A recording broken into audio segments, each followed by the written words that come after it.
Can you see the panel now? Yes, perfect. I only see 5 people. I don't see Lara.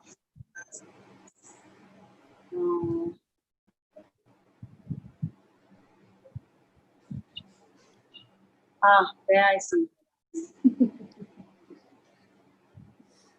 know where her priorities are. We can start now. Okay. On that note, once again, thank you very much. This is to wish a good evening, good afternoon, and good morning to all of you who are viewing this and are joining us for this event from Singapore, India, parts of Asia, UK, Europe, and the US. This is a webinar on reconciling success and being socially conscious. This is being hosted by the Consulate General of India, and we also have the Consul General, Mr. Randhir Jaiswal, as our chief guest. Artha in Sanskrit could have few connotations, a couple of them being purpose and wealth. And at Artha Forum, it's our humble effort to try and promote a concept of conscious capitalism or social entrepreneurship with a modicum of spirituality. And it's to that end that we've done this webinar. We're truly blessed. We have the most eclectic and a very, very deep and eminent panel. As I mentioned, we have the Consul General, Mr. Randhir Jaiswal. We have His Holiness, Bhakti Rasamrita Swami. We have Ms. Lara Bhupathi. We have Dr. Mukesh Aghi and Ms. Queenie Singh Sethia amongst us. The moderator is Mr. Shayamal Vallabhjee.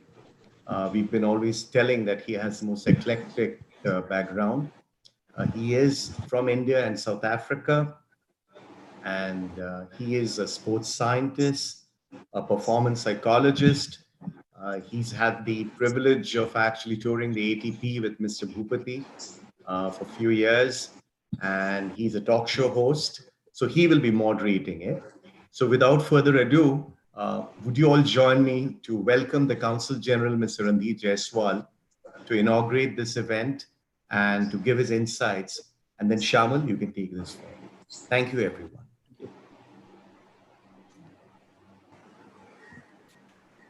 Thank you, Thank you, Mr. Ganguly. Warm greetings to all of you from the Indian Consulate.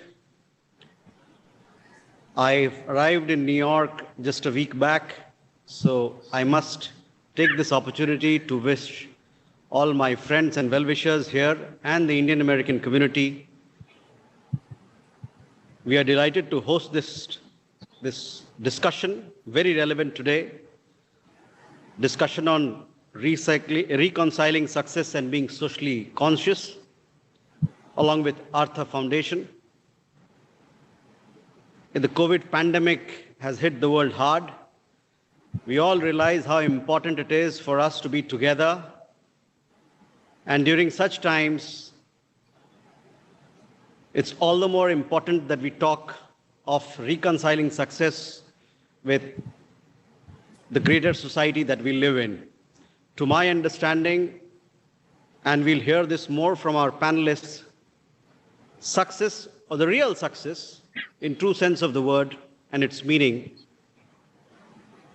always is anchored and rooted in social consciousness. This is what we have learned from our great leaders, from our scriptures, from human values, from universal human values. Many of our viewers here and our distinguished panelists would know that march of civilization and human progress, from the days when we human beings and Homo sapiens, we got together as hunters and gatherers, to this age of 21st century digitally connected world, it has been a march, a travel of a community and a people from I to we. From I, individual, to we together. And for that reason, it is so very important that when we talk of success, achievement, and excellence, we must also make it relevant to people around us, to the environment around us. The central idea of humanity, it is wrapped in various layers of timeless values of compassion, of kindness, of giving back to the society, has been present in all cultures. In the case of India, historically speaking, culturally speaking, it is rooted in concepts like dhan, concepts of seva or selfless sacrifice, selfless service that forms the core of the values of Sikhism. Even the concept of renunciation. People like the great Mauryan emperor Chandragupta Maurya, one day he decided to quit his kingdom and travel to Karnataka for a larger calling. That was a choice that he made. But the other idea which comes out of renunciation is that you leave behind all that you have earned for others to enjoy, for others to share and make their life happier and successful. These are times when we have many challenges at hand, and it's important that for a sustainable world, we must also have a sustainable, successful pattern of living.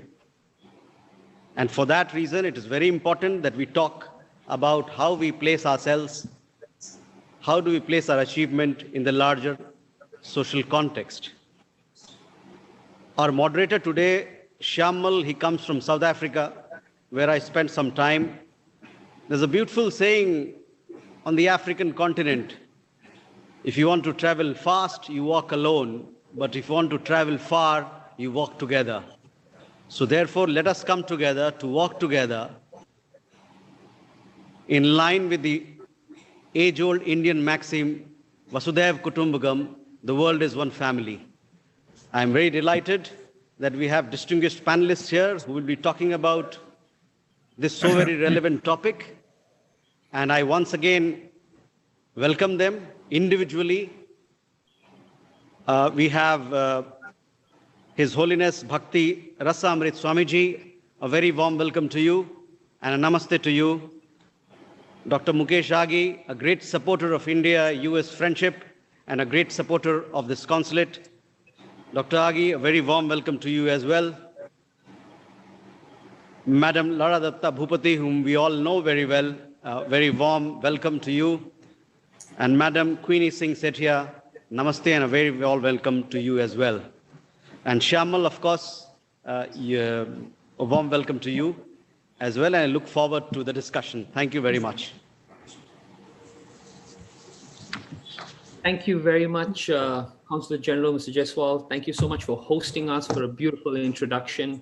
To the panelists, welcome. I'll do a personal introduction very shortly. But to everyone out there watching today's live, I welcome you in whichever part of the world that you are. The topic of reconciling success with social consciousness has two really important words or phrases in it: success and social consciousness. And from experience, we know that these words can mean vastly different things for different individuals. And it all entirely depends on the perspective with which you look at it. We've reached a really difficult stage in humanity because there are places in the world where there's global political unrest, there's unimaginable environmental pollution, there's gross unemployment, discrimination, and so much more. The world today needs hope and heroes more than ever. And this means that there's no better time to find a cause that you believe in and really let that cause mold you into the person you were meant to be. Today, we have a truly diverse panel who will share their thoughts, their perspectives, and perhaps even their process of self-transcendence with you. On the panel today, we have His Honorable Consul General, Mr. Jaiswal, Bhakti, Rasamrita Maharaj, His Holiness, Madam Lara Dutta Bhupathi, Dr. Mukesh Aghi, and Mrs. Queenie Singh Sethia. But before we move into the panel where I'll introduce each person individually, I just want you to draw your awareness to what is your definition of success and what is your definition of social consciousness. And perhaps over the next 1 hour, through the thoughts and perspectives that are shared, maybe your perspectives will shift. The first guest who I would like to introduce to you is Dr. Mukesh Aghi. Dr. Mukesh Aghi is currently the CEO of the US-India Strategic Partnership Forum, the former CEO of L&T Infotech. He holds a doctorate in international affairs and has been a recipient of the JRD Leadership Award. But amongst everything, the one thing that I really share in common with him is that he's also an avid marathon runner and mountaineer. And Dr. Aghi, welcome to the panel. Dr. Aghi, my first question that I'd like to really pose to you is, you've been a CEO of many major organizations. And as a leader, you have the pressure of performance. You also have the pressure of profit. How does a leader really shift his mindset from being insecure about giving to really giving with confidence? You can share with us also your definition of success and social consciousness. Dr. Aghi, welcome. Well, thank you, Shayamal. Well, good morning, good afternoon, good evening to everybody from Washington, D.C. The definition, as the Consul General mentioned in his opening remarks, you walk alone or you walk with the group and you go far. Corporations, you walk with the group to walk far away. And it's more important to understand that you define a purpose also for corporation. For the first time in last 160 years, Roundtable, which is a group of largest companies in America, changed the definition of success from shareholder value to basically community value itself. So what we are seeing is a shift happening among corporates, realizing that you just cannot drive corporates purely on profit and earnings itself. You have to contribute, you have to basically support your community to be successful. Coming back to your question about what makes a difference, I think it's important to understand we all need to have certain purpose in life to bring that difference in your livelihood. And the reason I say livelihood is you have to get up with a purpose every morning to make that difference. Now, you cannot go boil the ocean, but you can at least bring that change to your environment to make it a little better. And let me give you an example as to what we're doing at US-India Strategic Partnership Forum. we looked at India-US relationship and realized that you need an independent institution which drives the relationship between the two countries from a geopolitical perspective, economic perspective, technology, investment, people-to-people relationship. And focus on see how you can basically stabilize and grow this relationship. I would say in the last 4 years, we've been able to bring roughly $60 billion investment into India from the US. We've been able to create 3.2 million high-paying jobs in India. And at the same time, we are able to bring a lot of investment from India into the US. We are trying to make a difference. That is our purpose. And that's how we value success, is if we can go create better jobs, better relation with two countries, to us, that's our success itself. Thank you very much, Dr. Aghi. I think the one common phrase that we're going to hear over the next 45 minutes to an hour is the shift from I to we. And one of my friends who's a psychologist and professor at Stanford University says it beautifully when he says, excellence is not one person moving 1,000 steps forward, it's 1,000 people moving one step forward. Okay. The next panelist that I'd love to introduce you to is a dear friend, Mrs. Lara Dutta Bhupathi, who's an actress and entrepreneur. She's a former winner of Miss Universe, Miss Femina India, Miss Intercontinental titles, someone who is in Bollywood from 2003. She's been a UNFPA Goodwill Ambassador since 2001, and now has taken the deep dive into entrepreneurship with her very own skincare line. Lara, welcome to the panel. Okay. Lara, I know very well that your family have spent a large amount of time in the armed forces.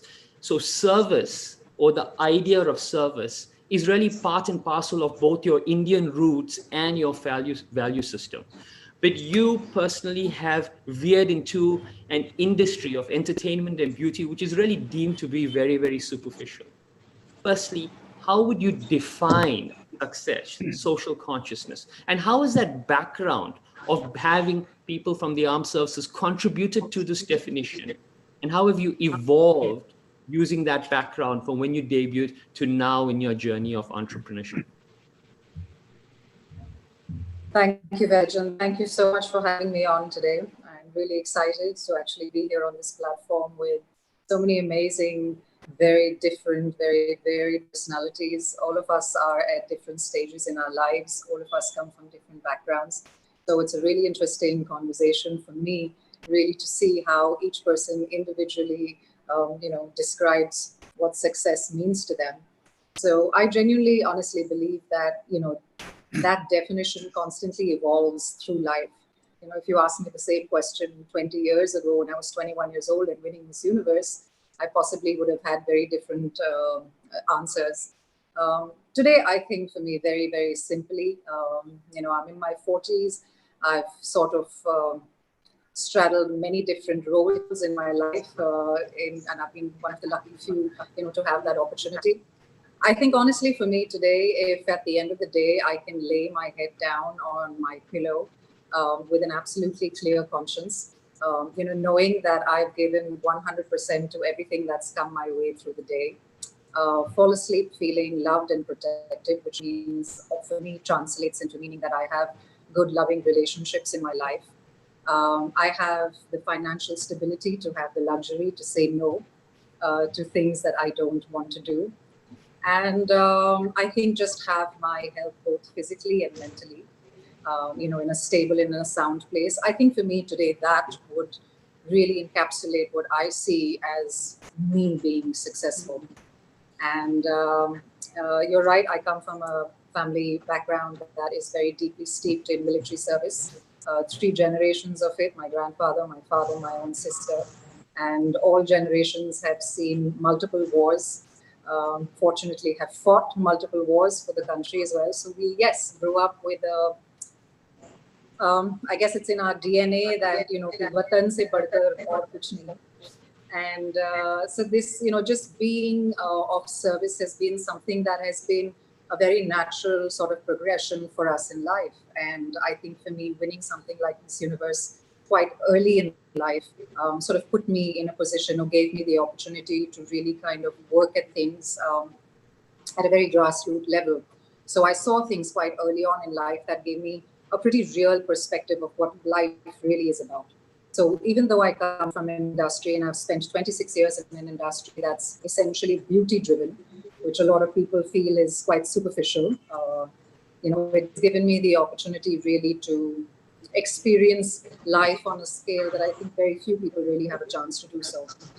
And therefore that kind of grounding gives you the best perspective to really be real in life and not get carried away with all the glitz and glamour that comes with this business. Thank you very much, Lara. Thank you so much for that. Ladies and gentlemen, the next guest or panelist that I'd like to introduce you to is His Holiness Bhakti Rasamrita Swami, who is a former multinational banker and holds an MBA from Bombay University. His Holiness Bhakti Rasamrita Swami has been a monk for more than 30 years and has served as the temple president in Mumbai, Belgaum, and the Vrindavan ISKCON temple. He was renunciated into the sannyasi order in 2010 by a friend of Artha Forum, his Guruji, His Holiness Radhanath Maharaj. Maharaj, welcome to the panel. The first question that we'd like to ask you is, from being a banker to being a renounced sannyasi, how has your definition of success really evolved? And the second part of that question is, I'm very interested in knowing, as the Consul General said, Seva is such a part of our Indian DNA. But is Seva and spirituality two sides of the same coin? Can we cultivate a spiritually conscious individual who wants to remain independent of religion or spirituality? Over to you, Maharaj. Thank you, Shayamal. First of all, and greetings to not just the panelists here and our chief guest, but also to all those who are viewing this program, and wish you all well. Hope you're healthy and safe in the midst of this pandemic. To answer your question about the transition from banking to spirituality and what's the difference, really the difference is that earlier I was dealing with material wealth and now I'm dealing with spiritual wealth. I was dealing with money and now I'm dealing with another kind of wealth that is far more precious, that is far more enduring, far more satisfying, far more uplifting, and something that gives happiness far more than money does.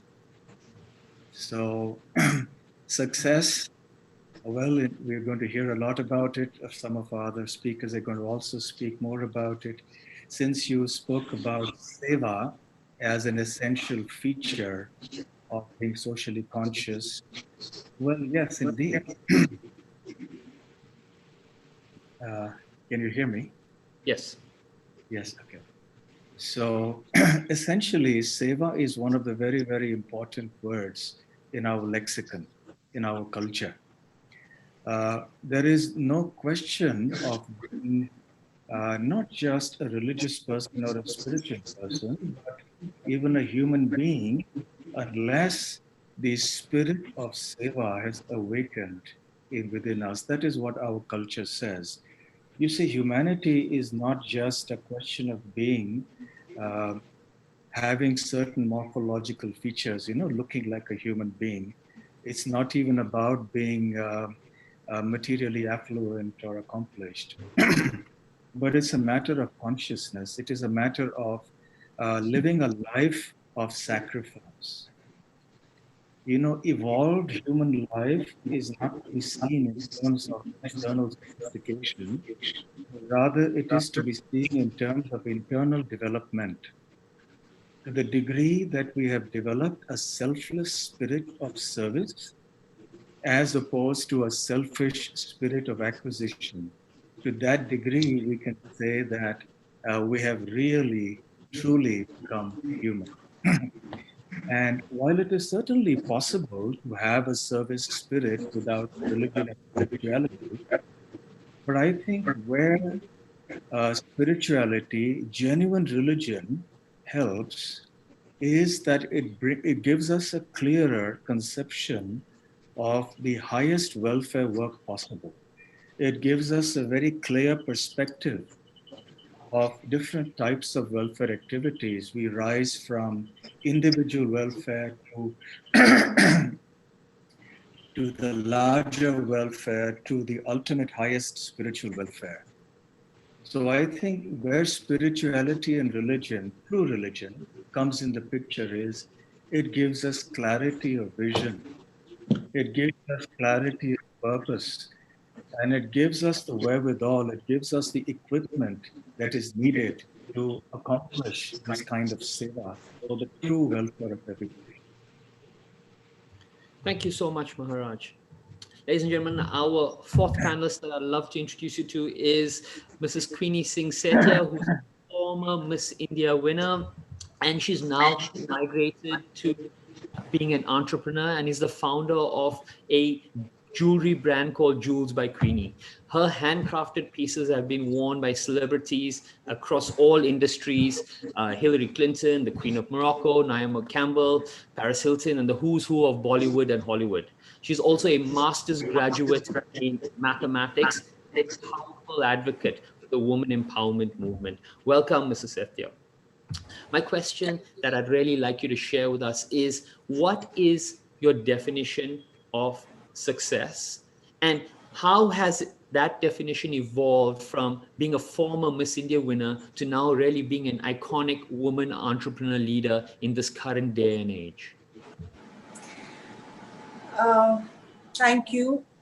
And it's lovely and honorable to be on this panel with all of you. For me, success is a state of mind.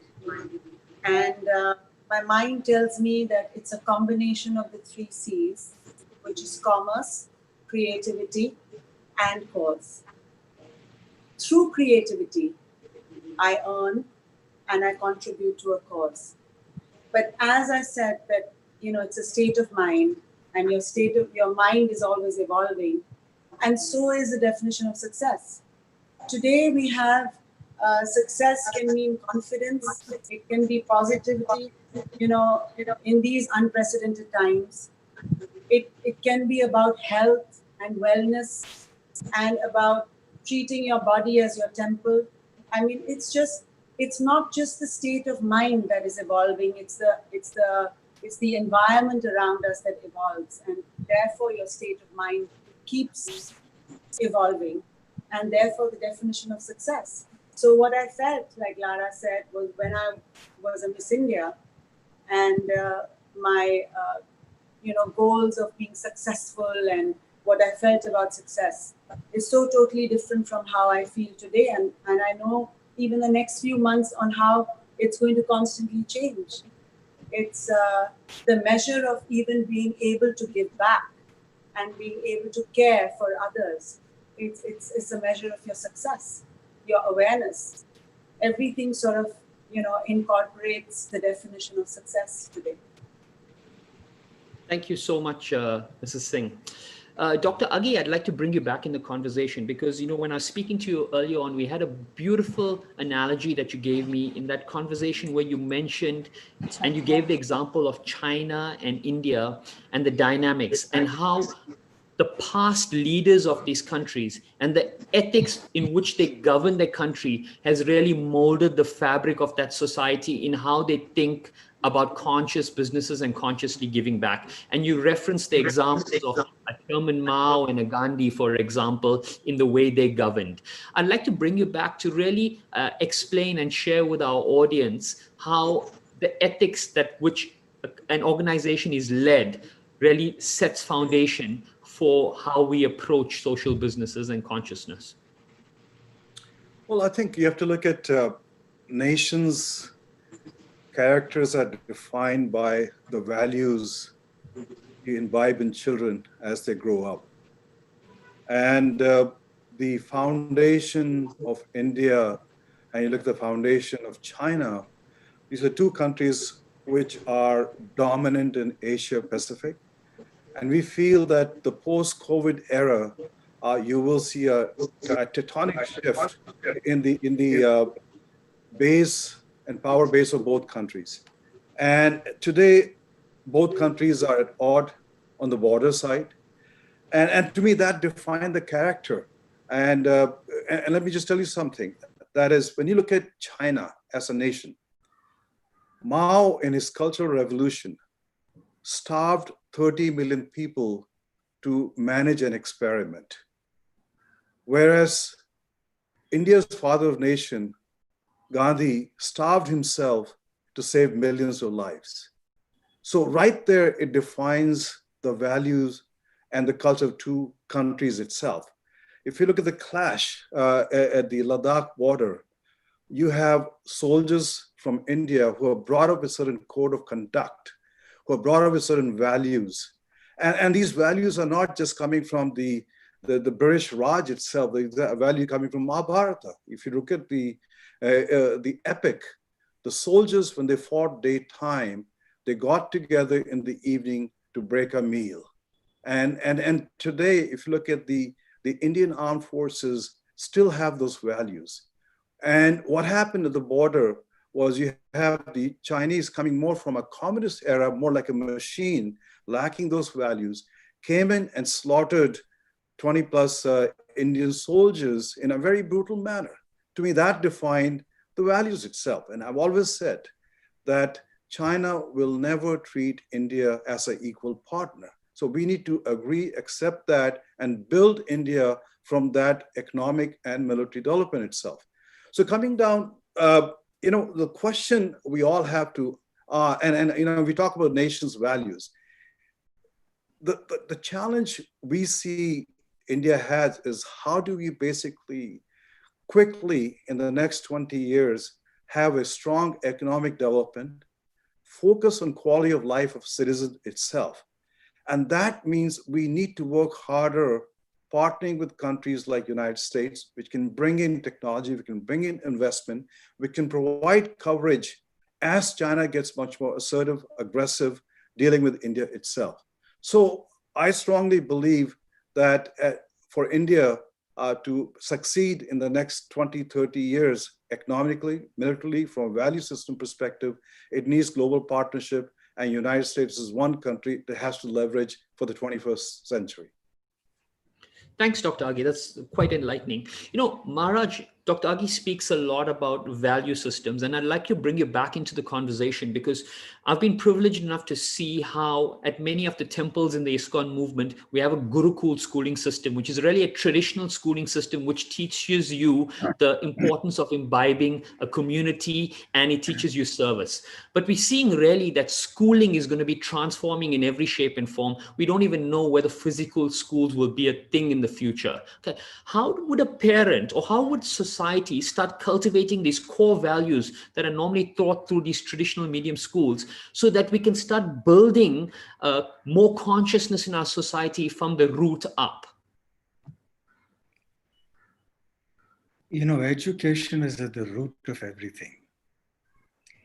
And what has happened in our educational system is that we have become a little overwhelmed by a materialistic conception of life in general and education particularly. So what's happening is that our educational system in the modern day is more focused on people getting information, people getting degrees so that they are employable, which in any case they are not. Actually, that is the reality of the situation. But very rarely do we see education focusing on giving values and proper culture to the students. Somewhere down the line, in the pursuit of what we think is progress and advancement, we have let this culture, we have let the system of values, just slip through between our fingers. And we have tried to, in our race to imitate so many other civilizations, somewhere down the line lost the essential jewels of our own culture. So that is why we see an increased awakening amongst many people everywhere, not just in India, but all over the world. I see this, that people are going for homeschooling, they're going for traditional methods of education, which are a little isolated from the mass of students, because the kind of atmosphere that I see vicariously through parents who have children in schools and the kinds of things that are going on in the schools makes me aware that we have somewhere erred majorly. And the traditional Gurukul system in India focused a lot on cultivation of values. You know, the student lived in the house of the Guru. That's why it was called the Gurukul. And the Guru looked after the children, the students, like his own children.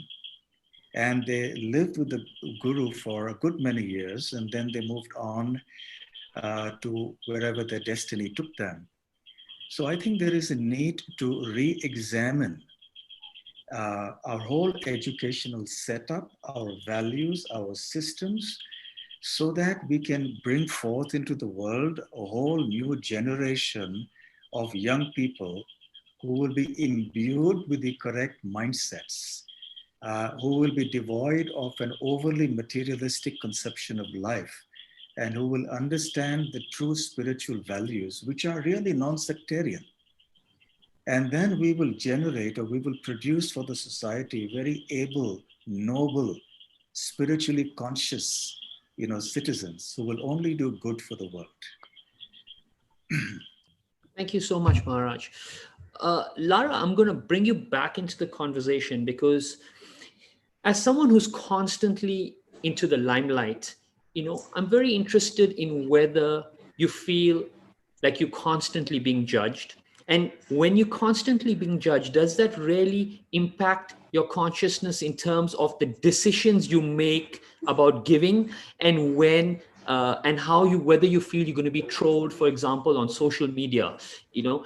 What is that balance like, and how do you find that balance when that inner voice is always trying to protect you from doing what is perhaps right because of the negative criticism that's going to come, or really listening to your heart or your consciousness and acting on that point? That's got to be a very delicate balance. Sure, it is. I mean, I think, having been in the business for so long, for 26 years, when you come in, I came in as a teenager. At that time, there was no social media, so we had it a lot easier. Now when I train the girls who go to represent India at Miss Universe, one of the questions I'm always asked is, how difficult or how different is it for the girls now, considering that you have so much social media presence, and therefore, the girls are sort of mini celebrities already before they've ever achieved anything in life. But when you're that young, when you're starting off in life, you don't know what you're signing up for. It becomes apparently clear if you are able to achieve some level of success. And so for me, I think, I was quite aware pretty early about what the price was that needed to be paid for the life that I chose. But then that also comes with the fact that therefore you also have a sort of a social responsibility, especially as a woman in India. Having achieved something 20 years ago, of course, there have been some incredible women from this country who have been my inspiration, for me while I was growing up. So I can't really say that we are the sort of, the path breakers or the torch bearers. We're certainly not. There have been some incredible women from this country that have come way before us. But in the given circumstance, in the fields that we choose, there's a lot that can be done. And if you'll notice, there have been some really incredible conversations that have come up in these last, I would say, 2 or 3 years, especially where women are concerned. There have been powerful conversations on the Me Too movement, on inclusion, on pay disparity. So they've just been, and conversations that have been led by women. So I think it's fantastic to be, part of a movement, or at least to have a voice and to have the confidence to sort of, add to that when you should. So what I find on social media is also that there is a lot of unnecessary noise. Today, just because we're celebrities, none of our emotions or none of our feelings are given any credibility until and unless we've tweeted about it, or unless I've posted a picture about it. So if it's World Yoga Day, it obviously doesn't apply to me unless I've posted a social media picture of me in a yoga pose. So I find this quite frivolous and I don't buy into it. But I think that that also comes with a little bit of experience. When you're 42 years old, you're not a spring chicken anymore, so you have a wealth of experience behind you. You know who you are. If you're lucky enough, you're surrounded by the right people, so you're true to yourself. And therefore, you don't buy into this, as much. And I think that therefore, that kind of becomes more social responsibility for me to sort of impart that learning to a younger generation that's coming after me. To give them or to empower them with the fact and the idea that they can go ahead to build amazing lives for themselves, where they are social media influencers, that they are achievers in their own right, but they don't have to be dictated to by anonymous people and, hiding behind anonymous handles and having a say on your life.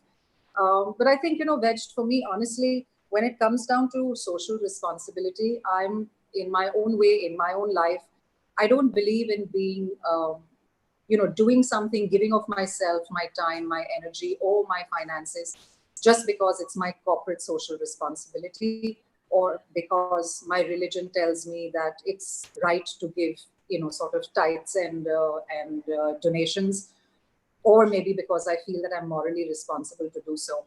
I think for me, the endeavor really is to give without looking at any end result, so without looking to see whether it makes me feel good about myself, or that it's changing somebody else's life. I think the endeavor is really for it to become an integral part of just who you are, without looking for an end game in the giving. And I think that for me as a human being is part of my process of evolution, that it just becomes your natural state of being, where you do and you give without looking for some kind of, gratification in it. Thank you very much, Lara. Giving without expectation, giving without gratification, I think is a key point, the key lesson we need to take. And on that point, I want to bring back Mrs. Queenie Singh, because in our discussions, we spoke about a new business and the new way in which you are structuring businesses, where you're really making charity or a social cause a part and parcel of that business right at the core level in ownership, exactly like the Tata model, where you're dedicating a certain percentage of your business, come hell or high water, to a social cause. And that's really taking what social consciousness is and giving is right down to its roots. So what inspired this thinking, and how do you execute in this manner? I would say that my biggest inspiration has been my father. He was an industrialist, and a leading industrialist who was a beacon of light for me. He was, at his time, he was the president of the Indo-American Chamber of Commerce. He was the president of the CII, of PhD Chamber. He was a senior member of FICCI through his life. And more than anything else, it was his compassion towards others. He had the softest heart about thinking for others. And there was always a very strong CSR team, in the company. And I grew up with that. So today, everything that he stood for has become sort of Bible for me. And I take my inspiration from that. And, the whole, it's made me into a responsible member of a small business community, and a responsible woman in society. So it's not just having a vision and a mission, but having a social mission and defining it, a well-defined social mission, and to read or to study the blueprints of corporate America and their how they have championed their CSR activities. And like you said, having Tata as a gold standard, and being able to sort of inculcate that ideology itself becomes a thought and a progress towards social responsibility and growth, and being socially conscious. Thank you very much. Consul General, Mr. Jaiswal, I'd like to bring you back into this conversation because you've traveled around the world. Okay, you've worked in many countries, and one was South Africa. And in South Africa, you saw the contribution of Indians in really building that entire ecosystem. Can you share with us your personal experience of the contributions that Indians are playing globally in really building socially conscious ecosystems around the world? Because we are really the backbone of many countries wherever we are. And I don't think that's shared and exposed as much as it should be. Well, thank you, Shayamal. We have a large Indian diaspora today spread from Australia to Chile, from London to Johannesburg, and in number terms, I think this the size of Indian diaspora would be something in the range of 35 million or so. Now, in each of these countries where our people are living, they've done very well, and that makes us exceedingly proud of their achievement. It is through the anchoring of their Indian values, their hard work, that they have been able to carve a name for themselves wherever they are. Specifically speaking of Africa and South Africa, I can tell you that the first diaspora action from South Africa to India happened even before Mahatma Gandhi landed on the shores of Durban. It was somewhere in the 1890s, and you would possibly be aware of that. The people from Porbandar, they got together and they started a school. If my memory serves me correct, the school is called Victoria Memorial, Centenary Memorial, Victoria Memorial School in Porbandar, where Mahatma Gandhi was born. And the interesting part of that connection is that the school still runs and is being run by the community, by people in Durban and in Johannesburg and other cities in South Africa. So we have very good stories to tell of Indians doing well the world over, and the kind of strong connections they have established with their villages, with their cities and towns in India. I would like to take you back a little in history. When we had trade flourishing along the Silk Route in Central Asia, we had large number of Multanis, Marwadis, Khatris, and other Indian communities prospering in various cities of Central Asia. And they established solid, very strong, socially responsible businesses giving back to the society. And that, I must tell you, has served us very well in terms of the kind of convening strength we draw from that history into India today. Let's go a little away from the Indian diaspora. If some of our viewers would be familiar with the stories of Scottish planters in the Caribbean, because most of these plantations were where Indians traveled to work hard on those sugarcane plantations. The earliest diaspora action from the Scots side into UK, into the Scottish Highlands, was from the Caribbean plantations. They built the first infirmary, the nursery, the hospital, the school in towns like Inverness, so on and so forth. So, all in all, diaspora the world over has played an important role in connecting the mother country with the country of their residence and country where they are presently, which is their home. And that has gone into creating a living bridge of sort between peoples. And that feeds into strengthening global connections, bilateral connections between countries today. Talking about the United States, we have a large American Indian community here in the United States. They are playing a vital role in supporting our development back home. We would encourage more of them to come forward and see what we are doing, how they can partner us by way of technology, investments, business propositions, joint ventures. We have a goal to double our farm income by 2022. And when we talk of, success and socially conscious, making them socially conscious, for example, if I were to enhance India-US trade, I would be adding value here in the United States and adding value home. But if I was a little more socially conscious, I would see that I'm actually adding value to the farmer's income in India, and that goes into feeding into a larger national objective of doubling farmers' income by 2022. So there's a whole lot of things. This consulate has huge responsibility in terms of offering consular services to people here. If we have a human face to a public service delivery, I think that will be combining a success with social consciousness.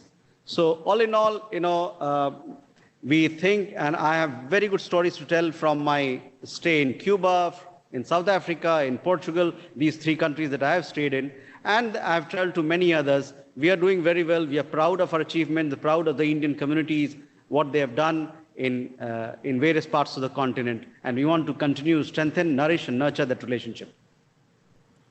Thank you very much, Mr. Jaiswal. That's beautiful to hear. And I think the empathy is really the key part of really finding that social consciousness and getting to touch other human beings.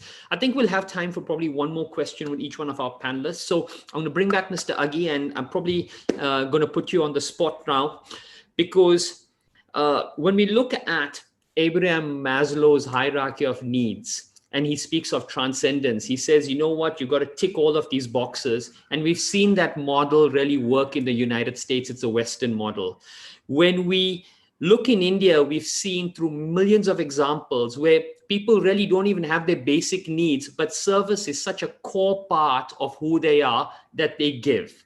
Yet, when we look at Bill Gates and how we try to convince billionaires around the world to give their wealth to social causes, he seemed to be most unsuccessful in his venture or his trips to India.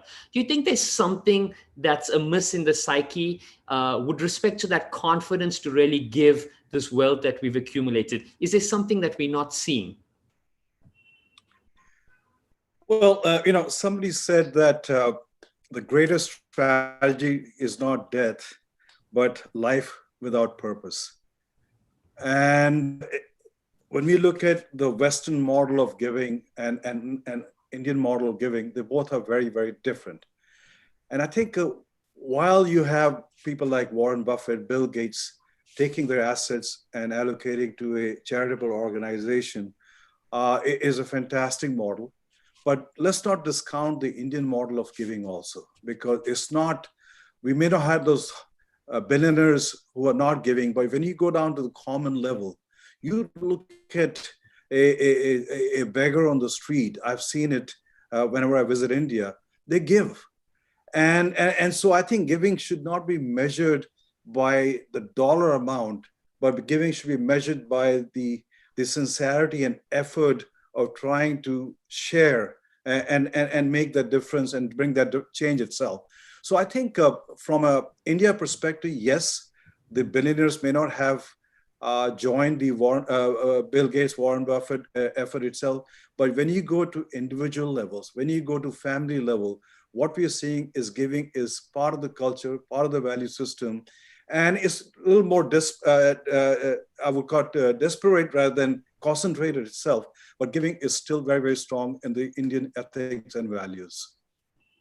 Thank you. Thank you very much, Dr. Aghi. That's so true. We see this, actually we're seeing it more prevalent now than ever before during this COVID-19 time, where communities are coming together and really supporting each other, being the backbone of each other. Mrs. Queenie Singh, I'd like to bring you back. You know, we constantly talk of being socially conscious, and we've known and seen through the examples given by everyone that social consciousness has many faces. As an entrepreneur, as a woman leader in society, what do you think are some of the things that small and medium enterprises can really do to become more conscious in their approach to building a business at whatever level you are? You know, leadership is set by example. And I don't think the SMEs need to be restrained because of their size in their thought process. Like we look at elders for advice, for their learning, for their experiences.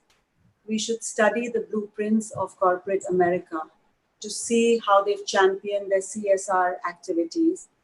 And, if we are able to, and the Tata Group is a gold standard, if we are able to inculcate that ideology, that automatically spells growth. And then again, another phase is the consumer, which is all important and is the core of society.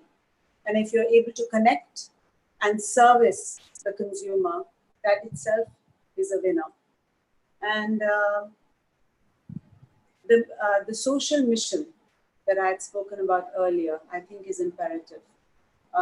We have the vision and we have the business mission. And now it's, every company, I think, however big or small, has to have a social mission. And it, again, doesn't matter how big or small it is or what kind of line of work you're in. It is about realized consciousness. And if your work is honest and sincere, and that is which makes the work more meaningful, whatever work you're in.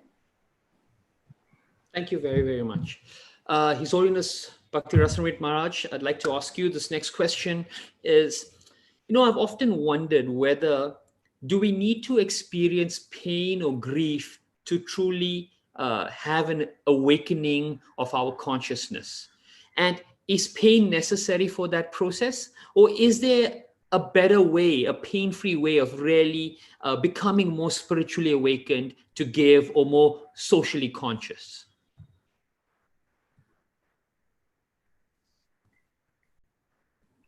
They say experience is the best, or also way. The best way to learn is to hear. And if one can learn without experiencing it, that's the best. For example, someone can hear that stealing is bad and it's painful because the results will be painful. But the thief says that I want to experience it. I want to try it out and then see the pain. So that's definitely not the best. So a person who learns by hearing is the best. The second is one who learns by experiencing.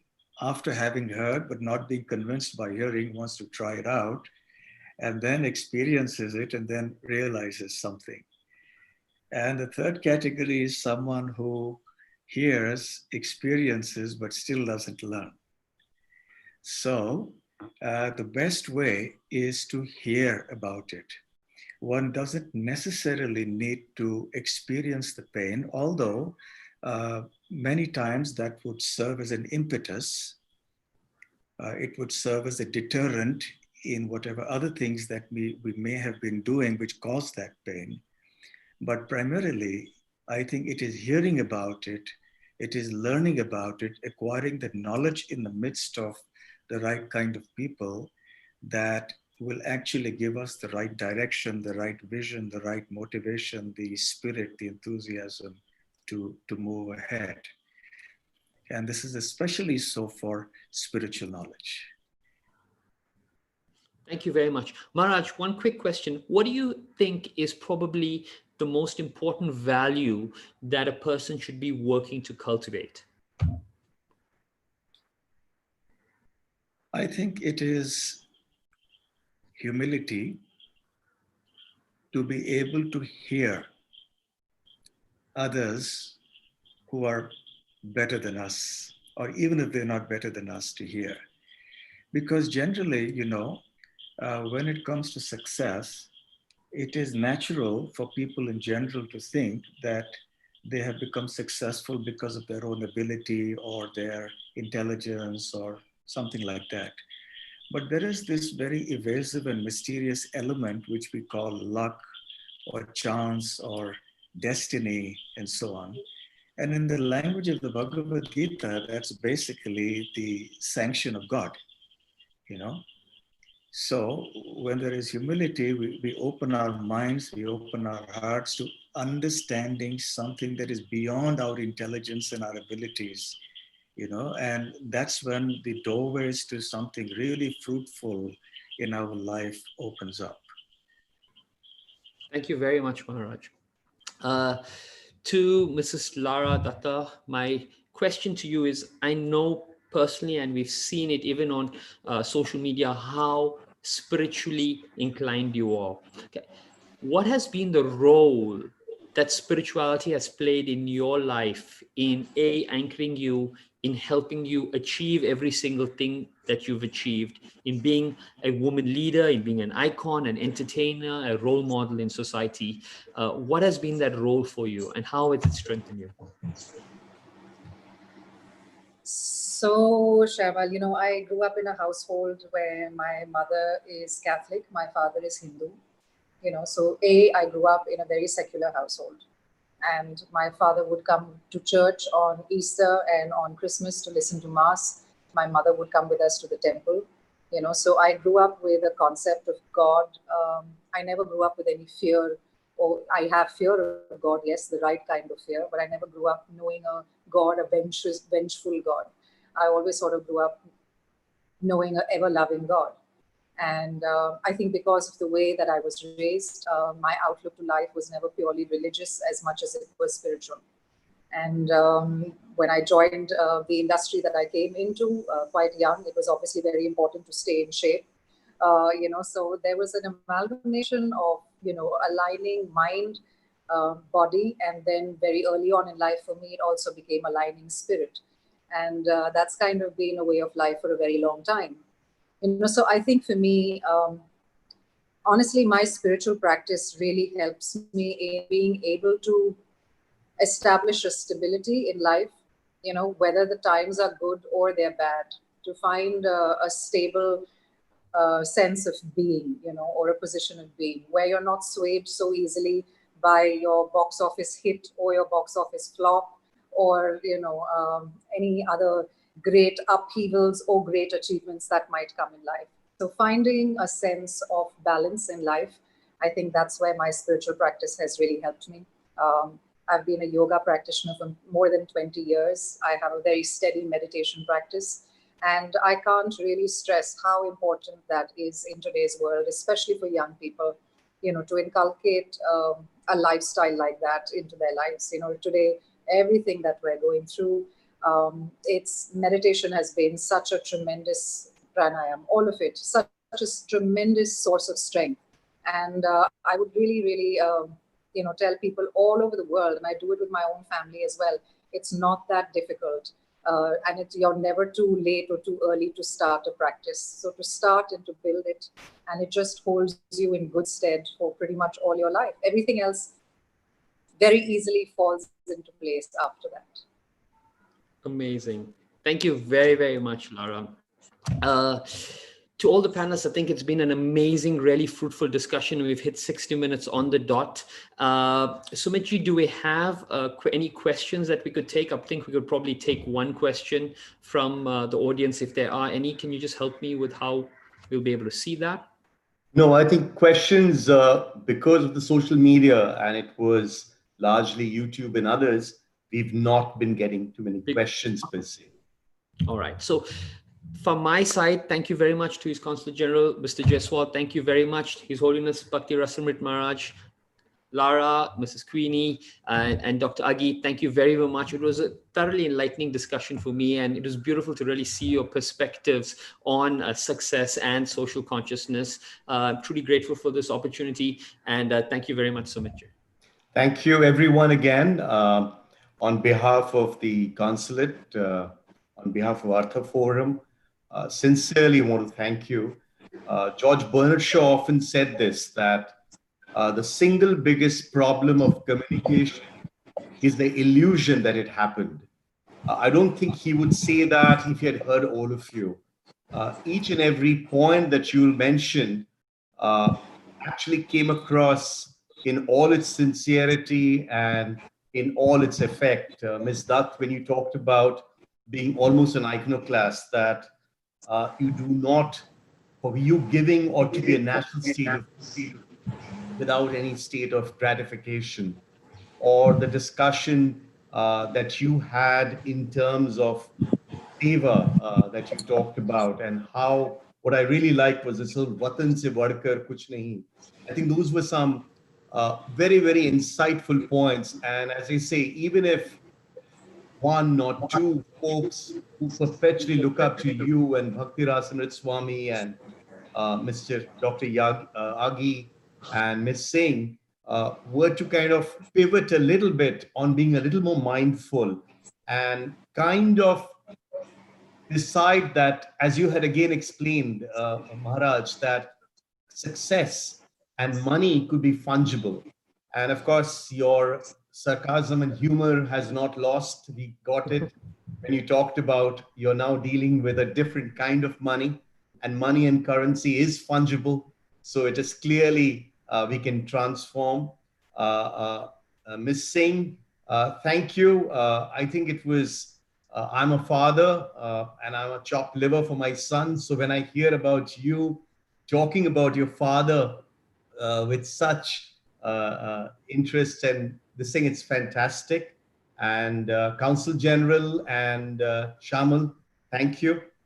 It was a scintillating conversation, and I thank you all for the opportunity to listen to all of you. I'd also like to add that the Consul General's office, Ms. Mehrotra and some of the others at Artha Forum, especially the leadership of Rajiv Srivastava, Sanjeev, and others have played a key role in bringing all of us together. Thank you and have a lovely day. Bye-bye.